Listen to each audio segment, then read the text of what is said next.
It was Christmas 10 years ago and the whole family were at my parents' house. Isabella, my 4-year-old, had a really close relationship with my dad.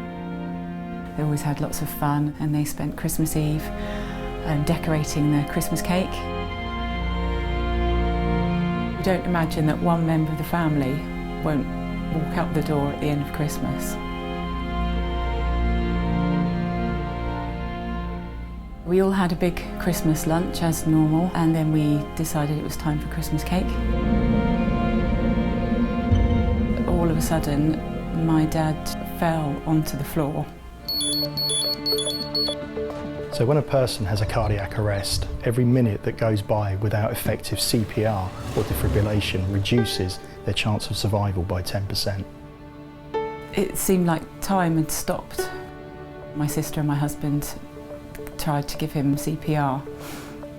We were on the phone to the ambulance, and so we knew they were on their way, but we just didn't know how long it would take.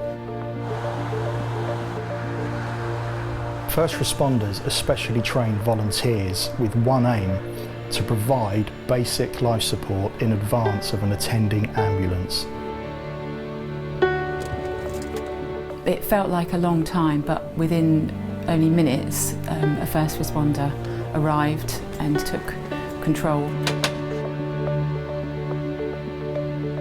As part of our kit, we carry oxygen and defibrillators, which can make a huge difference. We then took Mum out and we went out into the kitchen and we heard clear 3 times. It was the worst thing ever. A couple of minutes later, the ambulance arrived and they joined in. Amazingly, they started his heart again and they worked on him until he was stable enough to be taken to hospital.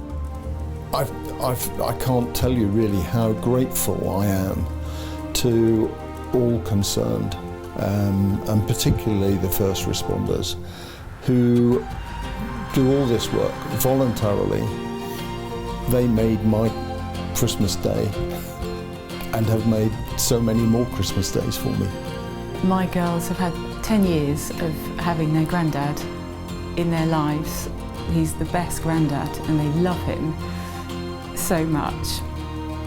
I volunteer for the Windsor First Responders because I've lived in Windsor all my life and it is good for me to put something back into my community.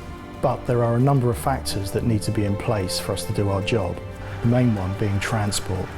You have to be able to get to the patient as quickly and safely as possible, whatever the weather and whatever the location, whether it be on or off-road. So we're fortunate to have the Dacia Duster 4x4 response vehicle, which has proved itself to be solid and reliable. Without them, I doubt I would be here. So thank you very much, first responders.